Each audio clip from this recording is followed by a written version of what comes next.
Okay. So we are live. We're live. Guys. Hi guys. Hi. So I just want to talk about our manga club. This is our manga club, the host club.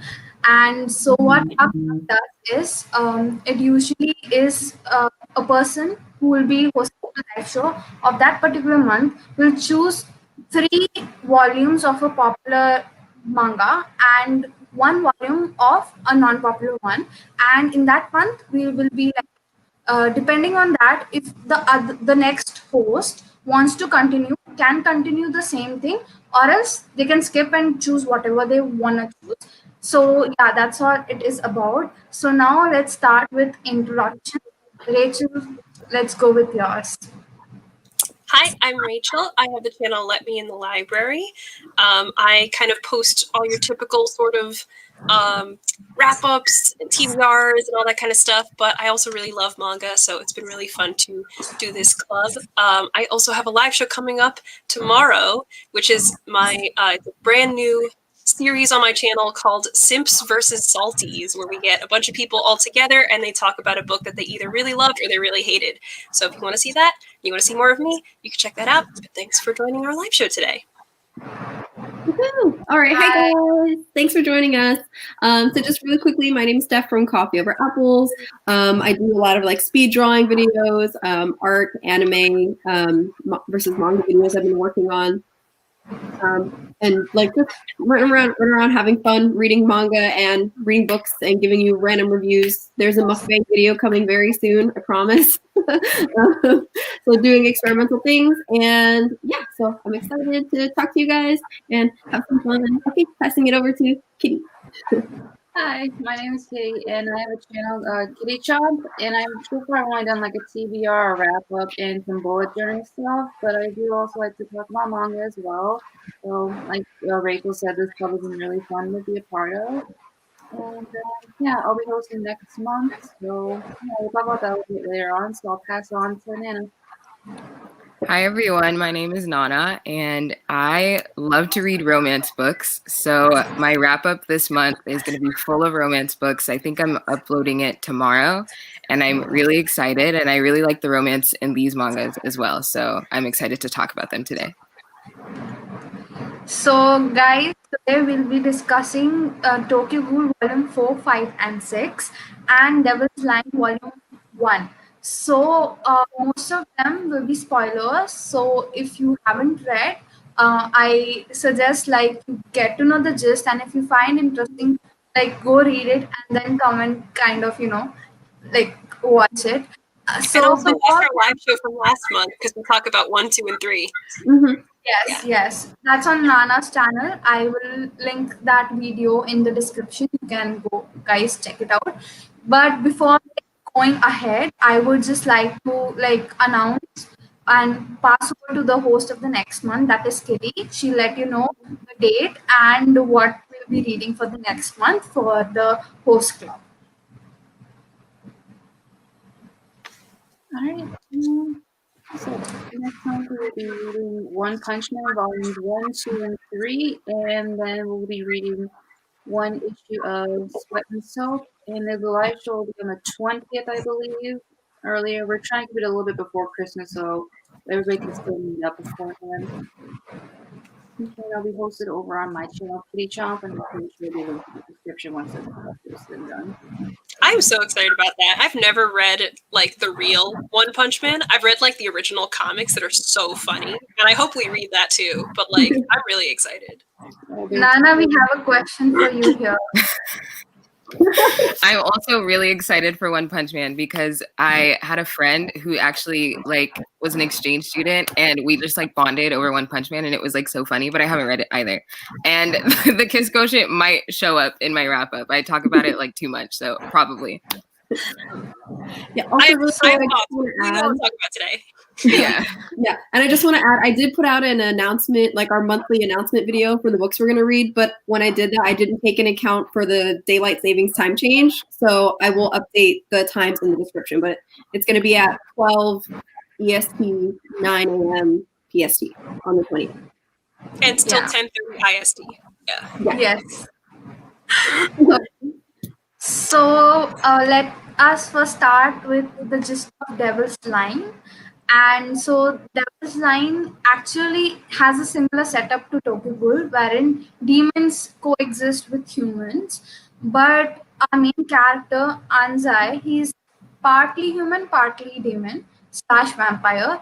So one fine day he protects the main heroine or girl from, her name is Suzuka, and he protects her from her friend, who's as well a demon. So what happens is chemistry starts between them, and all the things happen related to humans not accepting vampires slash demons in that world as well. So that is the gist of like the volume 1. And so yes, I hope you guys, if you like the synopsis, maybe you can pick it up. Also, there's a trigger warning for sexual assault, just making sure before starting ahead. So let's start. I would say there's like drug abuse, nudity, sexual assault, and blood and gore. If those are anything that you might be triggered by, then just be careful going into this book, or maybe skip it. Yeah. Oh, hello. Hi, everyone. Okay. Cool. So I'll mention all the trigger warnings in the description as well. So let's start by discussing. So how did you guys find it? It was your first read. How was it in general, like comparing it with your other manga experiences? So Rachel, go first. I feel like I haven't read a manga like this in a while, and I really missed it because it was really fun. Anzai was my favorite. I loved him. And I don't know, it's just like it was very like romancy without I wasn't expecting it to be so romancy, because after coming out of Tokyo Ghoul that is so like blood and gore and like you can't accept me for like a ghoul, and then there was just like a love story that I don't know, like there was a lot of great like comedy and comedic moments in between the characters. The fact that like they would yell at each other, but it was all in good fun, and like the kind of stuff that you're just not really like used to seeing in Tokyo Ghoul, where everything is like, I mean, I like it, but it's kind of gross, But like Devil's Line is just a lot of fun. I really liked it, and there was still I think there are still serious moments, but it's a bit more on the trope heavy side. But I actually really enjoy that a lot. I love Anzai. I think I gave this the highest rating out of all of the books that we read for the club this month, because I gave this 4 stars. And I feel so good that I chose this book. Like I was talking so much about it when we guys before when we even started discussing the books, and I was like, oh my god, this is so good, and I feel so happy that you guys are like kind of enjoying it. Oh so, yeah. Did you guys feel that it was more shoujo?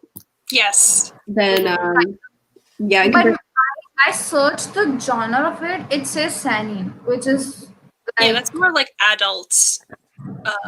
Like it's gonna have more adult themes and stuff. Yeah. It was definitely quick. Mm-hmm. Really, I really like the characters. Same. The story of it was so investing. Like when I read the first one, I reread it, and I went to the second volume because I was like, I want to continue this, and I'm sure I'm gonna complete it by next month because it's so freaking interesting. Like I just love it. How many volumes are there of Devil's Line? Do you know? Yeah. Do you know how many volumes there are? I don't know. 30? 13. Oh, 13. Oh, 1 3. I was like, you're gonna read 30 volumes before the month is over? Like, go ahead. Power through. It's so fast paced. Like I literally completed within an hour. Like it was more fast paced than Tokyo Ghoul. Can you believe Definitely. That? No, I totally agree though. It was very fast paced, but like it was like the kind of stuff that you just eat it up and you're loving it. Yeah. I was worried about the pacing in the very beginning, but once you get towards the end of the first volume, it's so exciting, and like I think that it's actually paced well. I was just concerned like that first chapter, like is it going too fast? But I think it's actually paced well for how fast it is. Mm-hmm. Yeah. So what are your guys' thoughts, Steff? What do you think, like compared to other mangas? How was it like? I think if anyone here has read Tokyo Ghoul, that they should definitely give Devil's Line a try.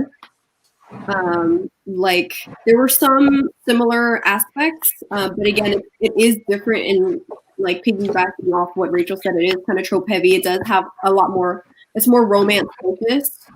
And I found out that there's an anime. I didn't know there was an anime, but now I Yeah, know. I heard about that. Same. Like I searched for Devil's Line and I'm like, damn, there's an anime. Like, that's it. Yeah. Also with the like half human, half demon vampire, or like half human, half ghoul aspect of Tokyo Ghoul, it's like a good, like if you want to go into something new after finishing Tokyo Ghoul, this might be a good place to start. Yeah. Also, the answer to this question is Anzai. Yes. Sorry, that's just the answer. Yes. I love him. Kitty, what do you think about the whole reading? While reading, what were your thoughts, compared to other mangas that you have read?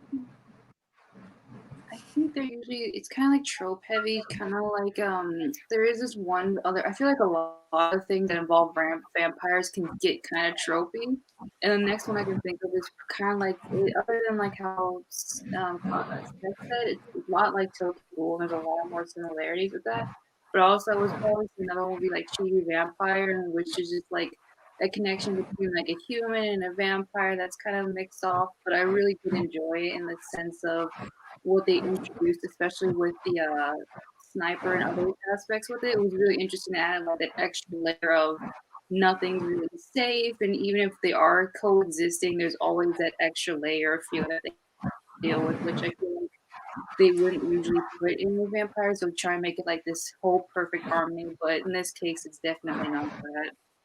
So The world building was really interesting. Yeah. Nana, what are your thoughts? On Devil's Line, correct? Yeah.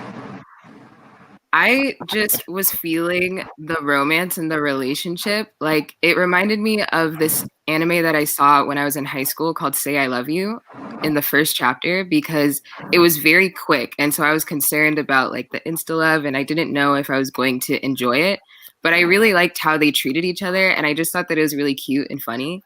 And it just reminded me of like the romance tropes. It's definitely tropey, like Kitty said, but it reminded me of the tropes that I enjoy or I'm starting to enjoy. So yeah. I've seen this anime. It's so cute. What did you say? I've seen that anime. It's really cute. Yeah. Oh wait, not the Devil's Line. The Say I Love You anime. Oh, okay. Nana mentioned. It's really cute. And it's only like 13 episodes. It's Yeah. really short. Also really short. So what was the most favorite part of the manga? Like, what were you like, oh my god, this is like the best scene like I've read throughout the whole thing? Are we getting into spoilers? Oh yeah. Yeah. We got spoiled. I just told, right? We are getting into spoilers, so if you guys don't want to get spoiled, I already told that. Like when I was giving the gist, I told that we're gonna discuss spoilers mostly. Yeah. Okay. Yeah, I think at this point it's kind of hard to like not spoil it, because it's also like I like the book, but I don't feel like that much happens that I could spoil for you, if you know what I mean. Like it's pretty straightforward, but there is something that happens around like I think it was like the last 2 chapters or 3 chapters of volume 1 that I feel like is like somewhat spoilery that we should probably talk about. So just be aware of that. But I love all like the cute shit, because like I used to think I didn't even like romance, but I've been reading shoujo for years, so like I'm just obviously not self-aware. But I love all that stuff where like she makes him like a scarf and he finds it on her like windowsill, because he always just keeps coming back to visit her, and he's like, why do I keep coming here? And it's like, cause you love her. And like the thing with the scarf, and he's like, oh my god, and she's gonna make him hot, and he's like, okay. Yeah, I think that was one distinction I really liked between Tokyo Ghoul and this is like in Tokyo Ghoul, it's like torture porn, right? Like they have to like do so much just to like try to be like a normal human. But in Devil's Line, it's like it's a bit more chill, because they could just eat hot pot and enjoy life a little bit more like a human. Whereas I feel like in Tokyo Ghoul, it's like if you have one bite of a sandwich, now have another bite, another bite, another bite, and then in 10 minutes go throw up in the toilet, so that way everyone thinks that you're a human. I'm like, that's terrible. I don't like that. That's Kitty for a second. Yeah, but like that sucks. I don't love the idea of doing that. I feel like, you know, nobody really wants to be a ghoul if you get to be a human, but at the same time it just adds so much to it. It's like, this is torture. And in Devil's Line, it was like, you could still have this cute relationship with this girl, which is something we will talk about in Tokyo Ghoul, I think, between like the human versus like vampire devil sort of relationship thing. But it was just like, it was a bit easier. I think like coming out of Tokyo Ghoul and going into this, I was like, this is nice. This could be nice. Like, it's a wonderful thing to actually have things that are a little bit easier. Like, there is the assassin, which I think is something we should talk about. But other than that, life's not that bad. It's not that bad. I mean, Definitely can't. to be honest, like compared to Tokyo Ghoul, first I thought Tokyo Ghoul is like really fast paced, but now I literally take back my statement and say that Devil's Line's more interesting. I don't know, okay, I when I reread it, I was like, damn, this is getting so much more intense. I need to like read it at whole, at the stretch, and believe you me, I read the second volume. I'm not spoiling, but it's more interesting than the first volume. And if you have time and you want to continue, read as well. Sorry, I have a phone ringing on my side. Go on. Okay. So, what about you, Steph? What do you think of a particular scene? Like, that's my favorite. I think in like the very beginning when we started learning about the relationships and how people can have marriages and that there's laws regarding their relationship, and the one wife who was a vampire and she accidentally got triggered and like killed her husband. To me, that was the point where I'm like, oh, I'm invested. I need to know. Like, so is Anzai and Tsukasa gonna get married? What's gonna happen? Like, your thoughts. What about you, Nana? What did you think of a scene which were like, oh my god, that's it? I think like the ending of the first volume with the assassin, that part was really interesting to me. And I think I was confused, and so I had to reread it. I thought something else was happening. I thought that when the assassin was talking about the mom, I thought that was Anzai's mom. And so I was like really confused, but then it was like, no, it's her mom. And so I was like, oh, that's really cool. And then the blonde person or like white-haired person that came at the end, we didn't find out anything about them, right, in this volume? I'm excited if you read second volume. Okay, let's not me guys. That person interests me. I just want to know what's going on with them. I mean, I can spoil you, but what's the fun of it? Anyways, leave. Right. So what about you, Kitty? What did you think the particular scene? I would actually say it's the same thing as Nana, which was this scene where the assassin was just shooting at them as they were trying to have dinner. And as you see Anzai on the floor bleeding out. And then Tsukasa just kind of jumps up and then just throws herself in front of him to protect him. It's like, she gets involved with the vampire. She takes a bullet for him, and she's known him for, I think, like 2 months at this point. Like, she's a true ride or die. And I think that's why she's, like, my favorite character. Like, she was just, I don't know, it's just, there's something about that kind of, like, level of commitment so quickly. It's just like, all right, I see you're here for the whole thing. Let's go. I mean, I agree with Andy with the point where they have the safeguards. I mean, that is good, but at the same time, it's really awkward. Like, I don't know, it was awkward to read that part, in the sense like, if you were having sex, why would you have a person watch you? Yeah, it was so awkward. I'm like, damn, what's going on?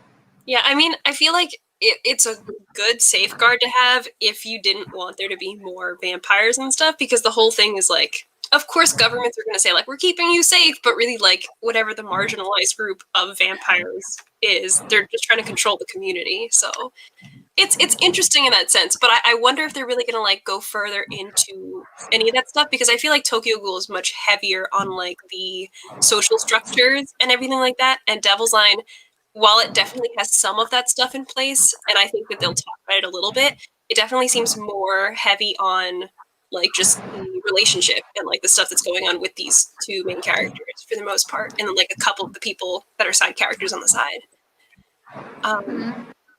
Yeah, but I really like that we got like the backstory from the assassin's mom, or like Yeah. her mom and the vampire guy, because it was just like obviously like she has a reason for doing this, and it was glad we didn't have to wait like 8 volumes to find out why she was hunting this guy down, because I feel like that happens a lot. But it was nice to sort of like get why people would like or not like vampires, and obviously people are like, I don't like vampires because I don't want to die, but to have more of like a vendetta, I guess that's more interesting to me. So what did you guys rate it as? 4 stars, which is good for me. I think I would give it a 3, but that's also good for me. You know, I like the romance, but I just have to continue reading on. I think that, yeah. I think I rated a 3.75. Yeah, still pretty good in my opinion. So yeah. I rate it as 4.5. I mean, to me, if a book gets me on, like hangs me in there to read the sequel, I mean, that's it. It just takes my interest and be like, I want to continue it. So that's a really good thing for me. And yeah, that's how I rated it as. What What about did you you, rate Steph? it, Steph? Huh? What did you rate it?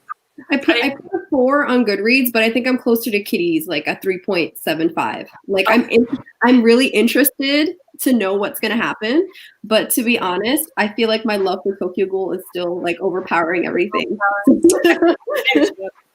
Also, I think the other thing, like for me, is like I have been sick for like a week with a cold. So while I was like sick in bed, I read Devil's Line, and I was like, "There's still joy in the world," and like, it helped me get through a little bit. And I was like, "This could be 4 stars. I like this." That was me with Tokyo Ghoul. Just reading it, I was also not feeling great, and I was like really invested in the story. But Devil's Line was really good. It's just that I just have to read more. You know, it's so quick and like short that I'm just interested. But I don't know. We'll see. Well, speaking of, I feel like somebody said this in the Discord, but we were talking about how like Tokyo Ghoul kind of feels like really long. And Devil's Line, I mean, definitely fast paced, but I also kind of feel like when I read Tokyo Ghoul, I can read this in a sitting very quickly, but I just feel like there's a lot going on all the time. Like there's just a lot. It's there's still fight scenes and stuff that can go by kind of fast, but with Devil's Line, I feel like it's kind of like candy. Like you just eat it up really fast, and then it's. I feel in the first 3 volumes it was kind of fast paced, but as it gradually went into more details, it goes into that part where they have to include more details to let you know what's going on, what's happening. So I guess let's go on to Tokyo Ghoul since we have already started, and like let me just give a synopsis of it. So Tokyo Ghoul follows our main character Kaneki, and this world setup as well, in Tokyo Ghoul's world setup, there exist ghouls who eat humans. So what happens in one instance, he becomes half ghoul, half human. So what happens is it's his dilemma as a human being, how he feels, but he has to survive by eating humans. So all that thing is going on, and then there's this aspect of humans hunting ghouls because they think they are bad, whereas ghouls obviously have to eat humans. So the whole concept is that is going on. So that is the main gist of this manga. And since we already discussed the first, second, and the third volume of the Tokyo Ghoul manga, which will be in my description link, that is on Nana's channel.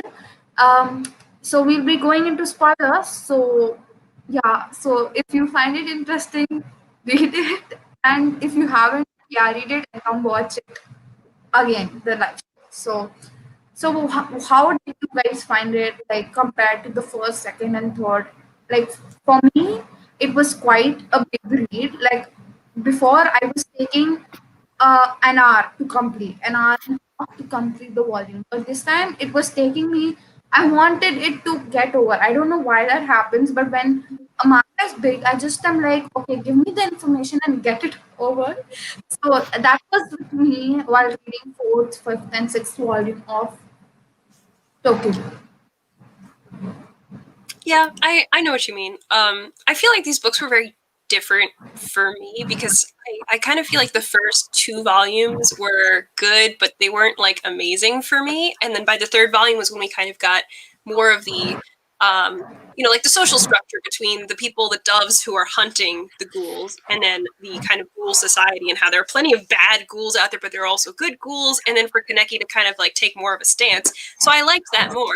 And then I feel like 4, 5, and 6 went into like kind of different directions, but I actually really enjoyed them. Although I also kind of agree, like a lot of times when I'm like, all right, how long is this? Okay, I got 2 chapters, and I got 1 chapter, and I got half a chapter left. I like to know where I am and like know where the progress is. So like I kind of agree. I was like kind of like rushing through it, but I also think that like it's kind of hard to rush through this because like there's a lot that I want to know about this world anyway. And I think that by the time I got to volume 4, where I was like, okay, it's been a while since last month's live show. How do I feel about some people? I mean, I remember I liked it. And then I got to volume 4, and then there was the whole thing with like Toka and like wanting to like eat her friend's food, and how again, like torture porn, where she's just like, I will force myself to eat the entire thing, bite by bite, by myself. I was like, oh no, I like you. Like, oh, this is terrible to read about, but I like you now. And then like, oh my god, who's that horrible man? I hate him so much. He's on the cover of volume 4. The gourmet guy. Yeah. Oh my god, I hate his guts. I hated him. I was like, dude, what are you trying to do? Kill who's like, aren't you like brothers or something? Like, what's going on? And I was like so annoyed. I know. I mean, like the thing is, like, I don't like him, but I couldn't stop reading because I was just like, we gotta get this guy. We gotta get this guy. Like, what's going on? But I do feel like volume 5 was kind of like a really long fight scene for like almost the whole volume. So like, it was okay, but it wasn't really my favorite. I have a thing to ask. Like, I have a suspicion. You say the guy. I don't know what's his name. The guy who comes in the 6th volume, I guess. The inspector. The small. He's in the He's on the cover of the 5th volume, I guess. Are you talking about Juzo, the guy with the stitches? Yeah. I feel Ghoul. Yeah. This guy.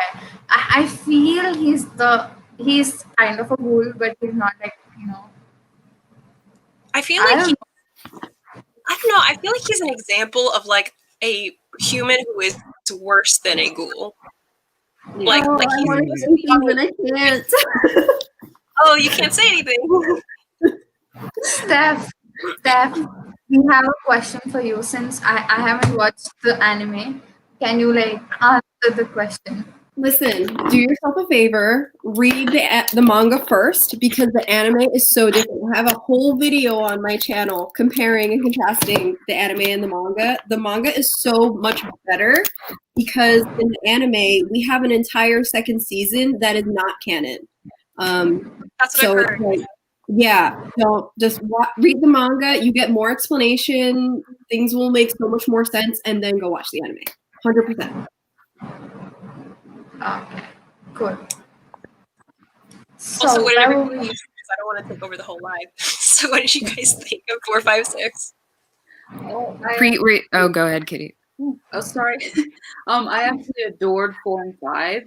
There's something about secret societies that really get me going, especially in stories. There's a game, Fallout New Vegas, where there's something very similar to this, in which there is like this casino in which this one-to-one member tries to feed a human to other people. So that's kind of where I saw the similarities. And so, all right, let's go. Let's see what happens to this. And at first, I think during the scene where like they're being hunted down by like the carver or whatever, and I'm like, all right, maybe he's gonna actually end up saving them, and it's gonna be kind of goody two shoes. But like, nope, they're dead. They're gone. He kills them, and I just thought it was the brutality was nice in a weird way. And I think he's the gourmet guy. He's like really interesting villain. I think that's why we all hate him so much is because of how deranged he is. Like when he kidnapped Nishiki's girlfriend, and then you find him playing Beethoven's Fifth and like nurture something just absolutely egotistical. Pretentious. I was laughing so hard. It was ridiculous. Kaneki walking into that nonsense and having to be like, all right. Okay, the thing is, like, I know somebody in real life, or like I knew somebody in college who was like that, who was just like, oh, I only listen to this, and like I have such high taste, you wouldn't even understand. Like, my taste buds are so advanced. If you ate what I eat, it would just be like garbage because you wouldn't even understand. I was like, all right, bro, no, like, whatever, man. Like, no. Like, I feel like all my feelings came back when I saw this gore egg. What? This is not it. I don't like him. I may have a personal vendetta, but I don't like him. Well, once you know someone like that in real life, then like the second you read them in any piece of fiction, you're like, oh, you just attach that bad memory to them. I can finally take out my frustrations on a fictional character and be like, no. It makes for a good villain. He was definitely engaging to watch, but you do hate him like all the time. Yeah. I mean, he made the story interesting and it got us going with the series. So he has the point, but at the same time, we are like, it's like you don't exist. I mean, it's just kidding. Can I add something too about the ending of the 6th volume? Like, I know that volume 6 was really kind of dense with information, but I'm telling you, like, if Can you someone remind me what is the ending of the 6th volume? Because I am so blank right now. Oh, it's okay. So volume 6 was like the end. So it was at the point where Jason comes when he caught them trying to run away from Aogiri Tree. Yeah. And he was like, oh, well, I'm going to take someone. And Kaneki's like, no, take me instead. Like, let them go and take me. Guys, it gets so dark. Like, Oh, no. it was dark before. It's about to get all, like, so many times worse. Like,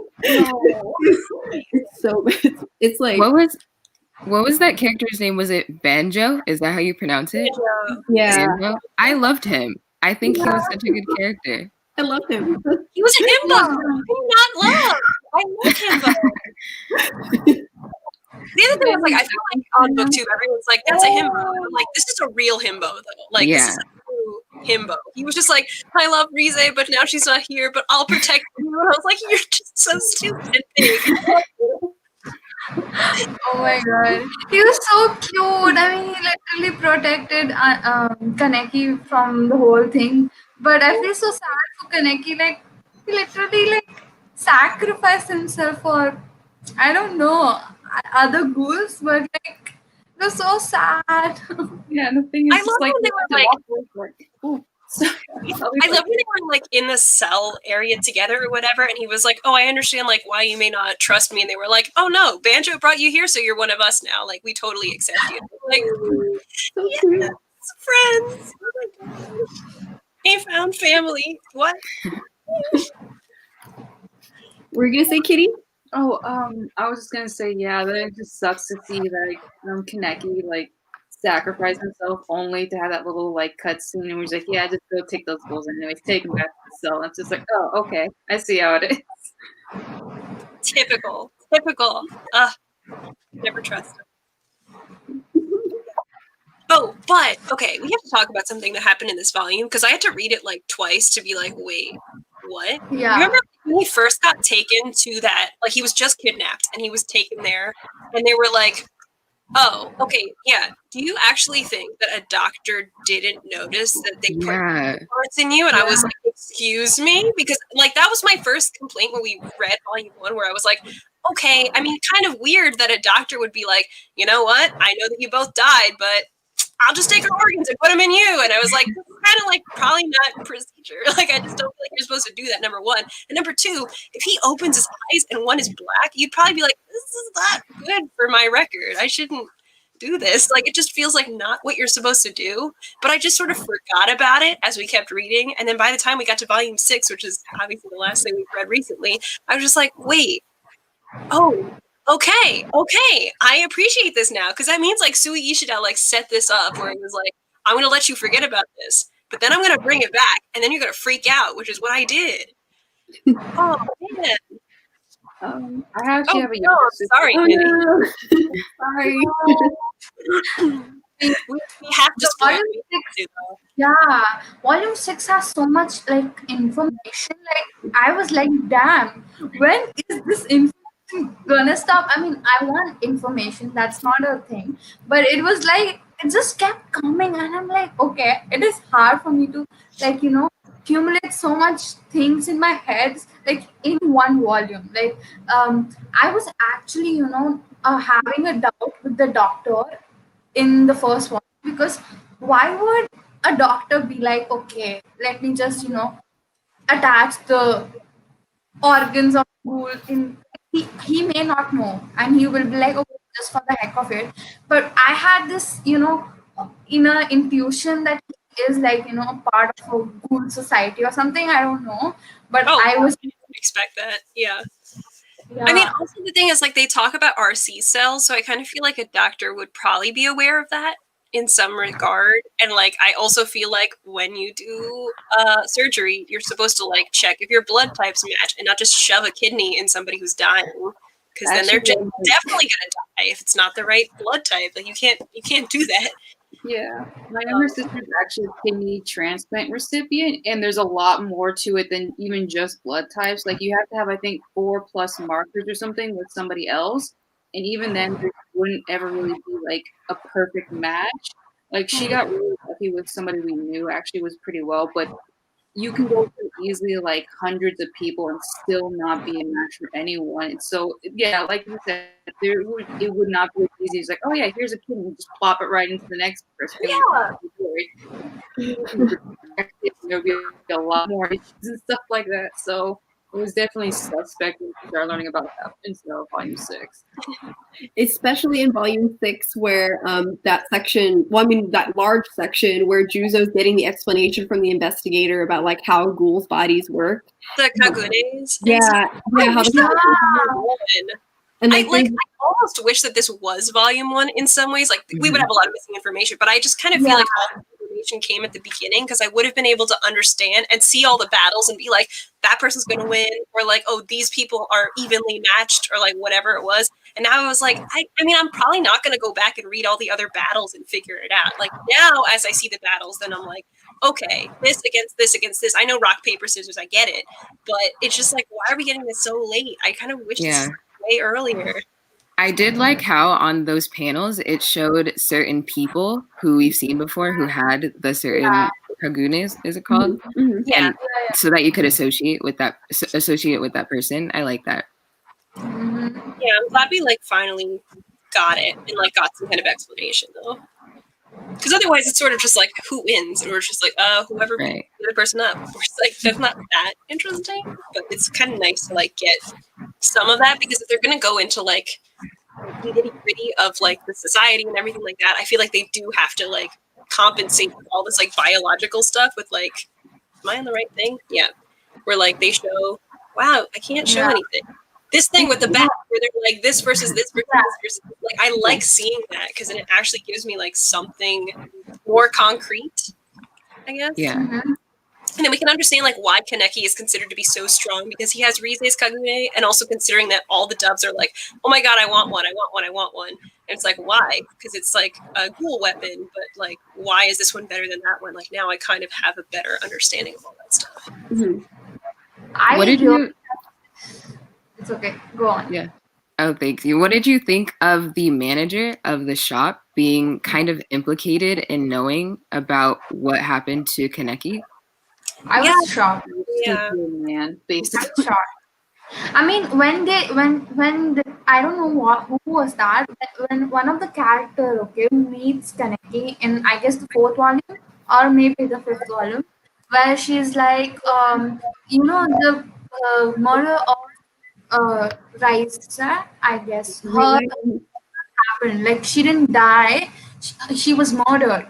Yeah. So I was somehow doubting the manager because I was like, who is kind of closest to the area? Who was closest to the her?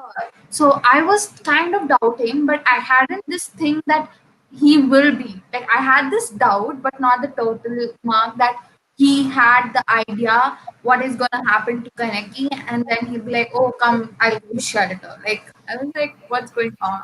Well, speaking of, what did you guys think of Rize's backstory? Because I think we got that around volume 4 or 5, right?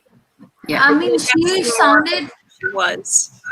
Yeah, I mean, she sounded so much of a badass character. Like she's like, I don't care about anyone. I care about only myself. I mean, it did sound a bit selfish, but like, I mean, that's how usually a badass character is. I mean, that's how usually happens. But I feel she had some sort of emotions which she never showed. I think so. It is going on, but I'm not sure. It wasn't mentioned there, but I feel that is going on. I kind of felt like she was like super selfish and like that she kind of saw herself as a badass that was like, I can do whatever I want. But the by effect of being in a district where you have certain rules, there's a reason the rules are in place is so that everybody can have enough and so that you don't get caught. Because if every single person is like, you know what, I don't really care, I'll just kill 30 people a day and I literally don't care. And every time you get reprimanded, you're like, yeah, but like that's what I want to do, so can't I just do it? I've been watching The Great, which is like just an emperor who's like, I can do whatever I want, and I hate that. So like maybe those emotions are coming out now. But at the same time, it's like if you do whatever you want and like you're the only person breaking the rules and you just always get away with it, it's just like, that always rubs me the wrong way. I don't like that a lot. I think that she kept seeing herself as like, I can get away with anything, with anything, with anything. And then like Because somebody obviously wasn't okay with that. I'm losing my voice, I'm sorry. But somebody obviously wasn't okay with that if they murdered her. But it's interesting how she was kind of like hopping districts to kind of like get away with the sort of a lifestyle that she wanted. And then I think wasn't Banjo the person that she left behind, who was like, Yeah. she was like, you're in Yeah. charge now, because I basically killed everybody else, so you're in charge now. Where it's like, well, you don't have much of an option, but okay. And so it was kind of like interesting to see all of that. And then now volume 6 to have Banjo come back and be like, I'm looking for her because she's in trouble. I'm like, well, it's about time that like somebody's kind of like catching up, but she's been leaving this trail of bodies across districts. I kind of feel like someone's going to notice that one way or another. So I'm not really that shocked that like anybody would try to murder her, but it's more the fact that they succeeded because it seemed like she was the kind of person that could like get the jump on somebody. Yeah. I think that's why it kind of didn't really surprise me too much that the manager might have known something or had any kind of information about Kaneki. Because, like, in order for that district to be like a safe zone, someone has to be in control and has to be constantly aware of who's coming in and out, what's happening. So it's kind of like being that Monteku is kind of like the HQ, I guess, of that section, and he's in charge of that. It's like, okay, I think it's kind of like makes sense to me why he might know something, or he might like have been withholding any information. Yeah, I feel like the more I think about it, the less I think it's a coincidence that the manager is in charge of basically like a Ghoul HQ. Because like you don't just get to be in charge because you're the oldest person there. It's probably because he earned that spot one way or another. And I know we've gotten like little hints of stuff throughout the volumes that the manager knows more than he's letting on. So I don't know if he's going to be like a bad guy, but like I don't know. Like if he killed Rize, was that a bad thing to do? Because she wasn't a good person. So it's kind of like confusing to see what he thinks is, like what he's going to turn out to be. Because around the time that Toka was like, I'm going after them, then he was like, leave her. And if she comes back like battered, then she'll learn like not to do that. And it was like, shouldn't we take care of her? And he was like, no. So it showed this completely different side of the manager. And I want to see more of what he's going to be like in future volumes.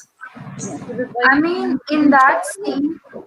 Oh, sorry. I was going to say, like, if he's in charge of this district in which they're supposed to ration out things appropriately, so everybody gets like, equal share, nothing gets too suspicious, then having this bloodthirsty person come would have probably definitely uprooted them and just put everybody in danger. So I wouldn't be surprised if he knew something about that at all. Oh yeah, definitely. So regarding this thing, right? He's like, leave her alone, like let her handle things. I feel like he was just trying to give her space. I mean, if I was thinking like a normal person, I was like thinking that way. But like when you talk about it that way, I mean, we see so much difference in his personality. Like, I mean, he tries to. I mean, I feel why Connect was made was for a reason. Like I when I see it in a way, I feel someone had a plan like in all these novels, when they recreate a human being into something else, they have this plan going on. Okay, I want to do this with that person, that's my goal. So somewhere I feel the manager or the person behind the whole thing had this goal that they just wanted you know take advantage of Kaneki. But when we go to the headquarters of those ghouls, right? That they are ghosts, right? King Ghost or something.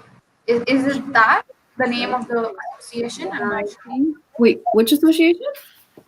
The King. I'm not sure. The ghouls which are like working separately and killing other ghouls as well.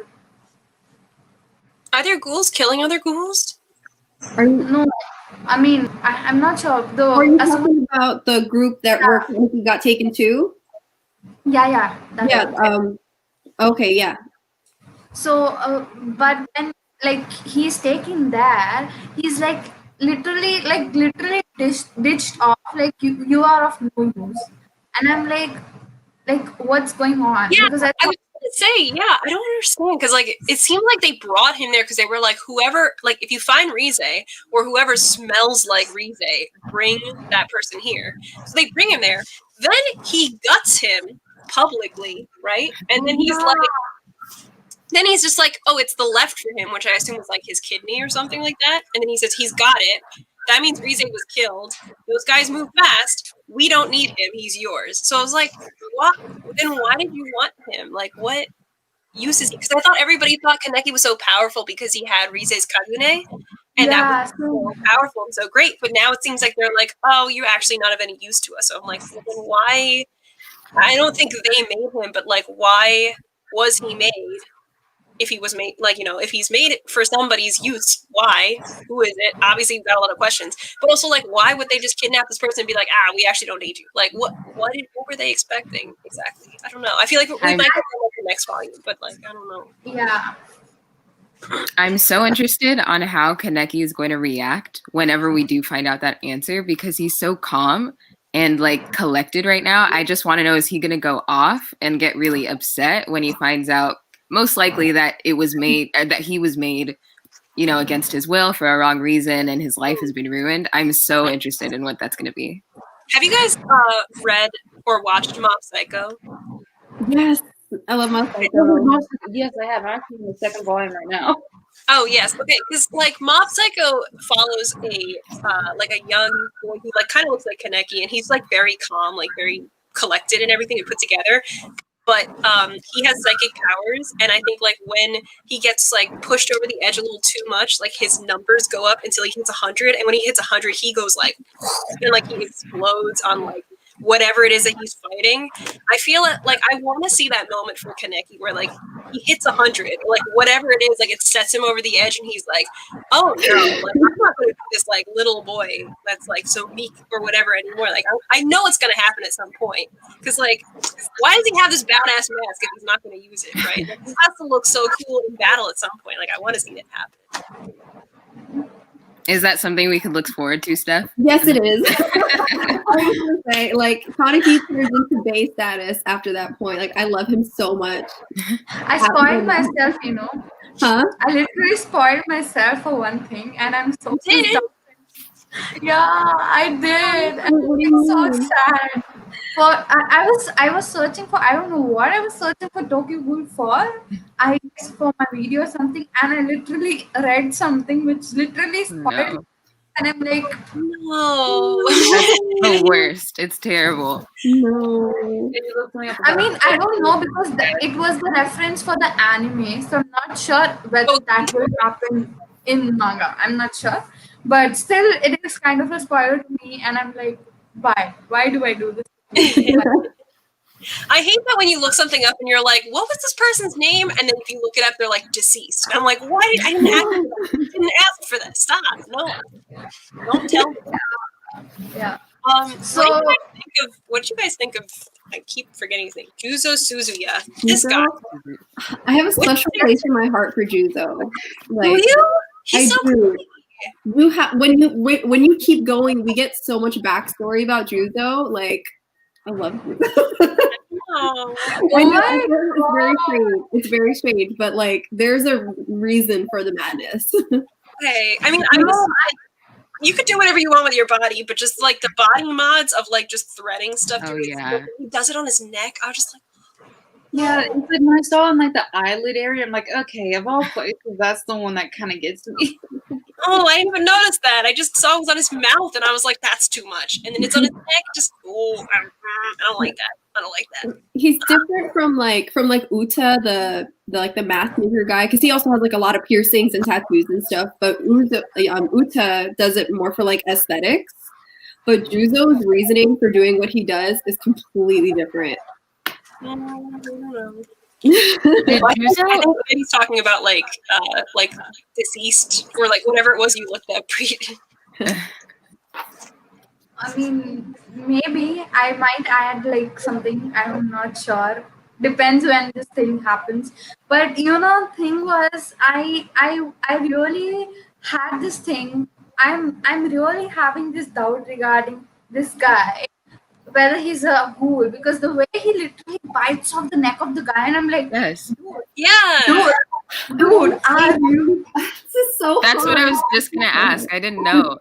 I was like, dude, are you or are you not? Like, because in end of one chapter, I'm not sure which chapter, the wordings, when a ghoul speaks, it turns black, right? Like the other dark black gold. His voice becomes that, and I'm like, what is happening? Yeah, I don't think I noticed that. Oh dang. Oh god, this is so hard. I just feel so Oh my god. I mean, I was like, why? What is happening? Like, is he good? And why is he with the non-ghoul association of the bullies? Like, what's going on? Like, what's happening? But I So also that- feel like they would know by now, like if he was a ghoul or if he was like a typical ghoul, because don't they have like the ghoul sensor with the RC cells when you have to walk through it? Yeah, but Like I feel like they yeah. would be able to tell. Kaneki, where like since he's like half ghoul, he doesn't get Yeah. detected by those sensors. So What if he's like a sleeper agent ghoul? Like, it's a ghoul. You say the secret word and he turns into a ghoul. I don't know, but he cut somebody, like he cut 3 people up into like 200 pieces very precisely, and then the guy was like, was this you? And he was like, oh, how'd you know? And I was like, okay, that's not a great response. He's kind of admitted, like, but he's kind of this cool character who is a very childish kind of character, but at the same I laugh seeing him. I don't know why, but a lot of times he's like, okay, I won't wear something like people like wear proper clothes for work. He's like, no, I'll wear this and come. And I'm like, dude, that's so chill. I mean, who gets to do that? When he did the nosebleed on that other like agent, Oh, yeah. I was laughing there. they were like, oh, did you read a dirty magazine? He was like, no. But I feel like he said that he learned the stitching or something from somebody. I felt like he was referring to the guy who made Kaneki's mask. That's just what I think, my theory. So if he is a ghoul, maybe there's a connection there. Maybe, well, he said a body modification freak friend taught me. So maybe. Maybe. Yeah, okay, sleeper agent. See, I'm not the only one. Hi, Andy. Bye. It could definitely be a sleeper agent. I'm just saying, it would be interesting. Oh, okay, wait. To bring it way back to like volume 4 or whatever. What'd you guys think of the one-eyed king? Because that means that there's another like I don't know if he's a half ghoul, but like a one-eyed ghoul. And now everybody was like, "Oh my god, that's Kaneki," and so they don't mess with him the same way. Oh shit! I was just gonna spoil something up and Don't okay, spoil let's it. no, something. Let's not mention that. Let's just move on because no, we don't need to talk about that. Wait, what? I mean, Wait. the thing is, Devil's Line and Tokyo Ghoul is so similar. When you mentioned that, I got reminded of something, and I'm like, okay, was it that? Was it that? And then I'm like, oh no, it's not that. Okay, not making sense. Let's move on. No, I was talking about the part where like he gets taken by the gourmets and he goes to like the fancy restaurant or whatever, and then it's actually like we're gonna eat you.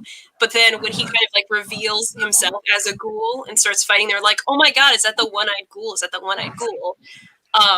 So then I think like not that they like don't mess with him at all, but like I just kind of feel like his reputation kind of like skyrockets at that point because they think he's this famous ghoul that we haven't really met yet. I don't know.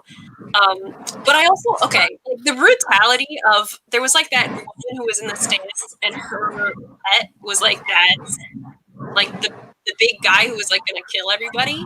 And then the gourmet guy came and killed him and was like, I'll get you another pet.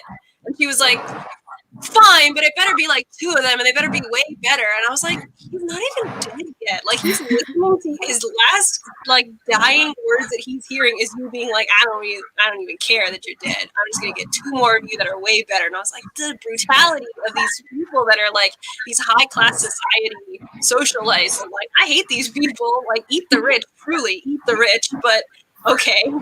I think she specified too. She was like, "I want a European" or something like that. Yeah, something like that. It was like, okay. It's very weird. Jeez. He was like, I want a young male European, about 20 years of age, and do a good job. Oh, okay, we're placing an order. Oh, okay. Oh, no problem. Yeah. What do you think of that woman who wanted Kaneki to go to the like place where that happened so that she could give him the information about Rize? I am very suspicious of her. Me too. I don't know why, but I'm really suspicious of her because she was the one who mentioned about the accidental death of Rize.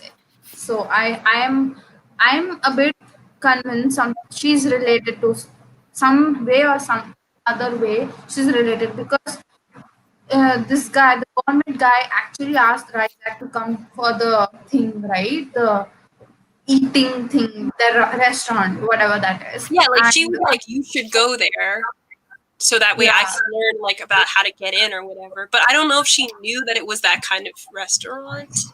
Yeah, but maybe she wanted to like just get inside it. I have no clue, but it's just that my suspicions all come out of okay, maybe that's happening like that way.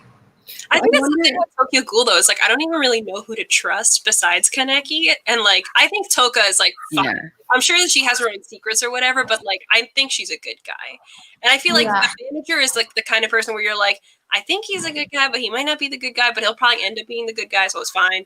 Like there's just a lot of people with like very gray morality, and it's so gray across everybody that it's like everybody is so like morally corrupt in one way or another that it's hard to tell who's good, who's bad. What does that even mean at this point? Because you have so many more complexities than regular old humans who are just trying to survive. It's completely different. I feel like she's just like a really big neutral person. Like whatever benefits her, she'll like be okay with. Because I mean, she's like, yeah, give me some information and I'll help you out with information. So I think that's just her trade. So no matter what, it doesn't matter to her. So I don't think she's really out to maybe get Kaneki, maybe because I mean, if that was the case, she wouldn't have been telling him that, hey, yeah, Rize actually was killed and somebody's setting you up. Because otherwise, she would have played dumb probably. But I also wouldn't be that surprised if she like turned on Kaneki if it would benefit her. Oh, yeah, that too. Yeah. Plus, I'm wondering if like she, because when she told him, she's like, "Oh, go to talk to Tsukiyama, the gourmet guy."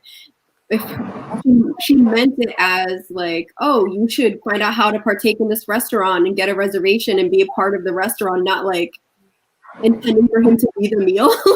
Yeah, I mean, I think it was a big shock. That was a big shock. It could have went way wrong. I was thinking that was gonna happen because the way the guy was acting weird and like whispering, I was like, something's going to happen and it's not gonna be good. It's not gonna be good. I was like, you know, he didn't look trustworthy, that guy, so I was not trusting him with what he will do to Kaneki. Also, like, as soon as those, like, 2 people came into the room and they were like, oh, what kind of restaurant is this? And they, like, sat down on the chairs, I was like, they're gonna get eaten. Like, they're not gonna get eaten. This is totally, like, I vaguely know what's gonna happen. I didn't stop long enough to, like, think that hard about it, but I, like, as I was going, I was like, knew it. There's no way that they were not. Like, these are the people who would be like, oh yeah, I'll totally pay $1 million to go to this fancy restaurant I know nothing about, be totally shocked the whole time, and then die at the restaurant. Like, that's totally your personality. That's why you're here, right? That's just makes sense. Yeah, I like was you walk really in this big metal box area, and there's like nothing but like a table and chairs. Like, you don't think this is a bit weird for you're in tuxedos that probably cost more than the chair and table itself? Yeah. A bit worried. That's the thing, though. It's like rich people will pay for an experience, but you can like the experience can be so bad, and they'll be like, "Yeah, but it was so great because I paid so much money for it, so it was amazing." But like no one could get a reservation there. But like I got a reservation, it was amazing. Like that's just what people eat the rich. Okay. So guys, what did you rate all the 3 volumes? 4, 5, and 6. I'll go first. So, fourth one didn't have much information, but I still liked it. So it was around 3.5 to 4, that range. Fifth volume was 3 stars, and the last volume was 3.5. Okay. I think I gave 3.5 to volumes 4 and 5, and I'm pulling up volume 6 right now, but I think it was like 3.75 maybe. I don't know why, because like I really enjoy what's going on with the story, and I think it's always fun when we talk about it. But I just feel like the actual reading experience itself is like I'm always like waiting for something that I don't quite get in the volume, so I don't feel like it can actually like go beyond that like 3 point whatever thing. So I don't know, but I definitely like volume 6 more because I feel like we got that information. Like that's the kind of like dense reading that I really enjoy because I get to learn about the world. And then we also had a couple of those mic drops with like the thing about the doctor, the fact that Toka has a brother who's like on the other side, which we didn't even talk about, but like yeah. there was a lot. Like I really liked this volume, even though there was like some grossness, because I just kind of feel like volume 5 was like a very long fight scene. And volume 4, like we got some stuff, but I think this was the one for me. Mm-hmm. Yeah, I think I pretty much gave it like 3.5 to 4 across the board. I think volume 6 I rated like a 4, and then the other ones were like 3.5. And the reason that I rated it a little higher the first time. So the first time I read volume 6, I rated it a 5, but that's only because it was like my first reading after watching the anime, and all the information that we get in volume 6 we don't get in the anime as an explanation. Oh, really? Yeah, so I was like, oh, this is exactly what I was looking for in watching the show, so I gave it a 5. But now after a reread, I'm like, no, it's more like a 4. I think I agree with that. I would give 4 and 5 4s, but 6, like Rachel, I like that kind of reading, and I think I was reading it either last night or yesterday, and I wasn't rushing. Like I was really enjoying how kind of long it was taking to get through it. And we did learn so much information that expanded the world and made me really interested to see where the next 3 volumes or the next volume is going to go. And so I think I would give it a 5, to be honest. I'm really loving Tokyo Ghoul, and I'm just excited for where it's going to go. I think I gave volume 4 a 5 stars because, like I said, that's just my personal preference for Secret Society, so that was enthralling for me. And then I gave 5 4.5, I believe, and then I think I'm gonna bump up volume 6 to 4.2 instead of 4 stars because it truly did give a lot more than. I think it was just because I was binge reading it all yesterday, so it kind of felt like a bit of a different speed than the other 2 volumes. But yeah, you're good, and I'm really glad we decided to continue it for the club. Oh yeah, I was really glad we did. I feel like the last time we did a live show, we had a great discussion on it, but I think 4, 5, and 6 is almost like an entirely different direction. And like we'll probably still touch on everything that we talked about in our live show initially, our predictions and everything. But I just like that every time we get a new volume, I don't really know what to expect. Like the whole world expands even bigger than I would have thought, and in a completely different direction.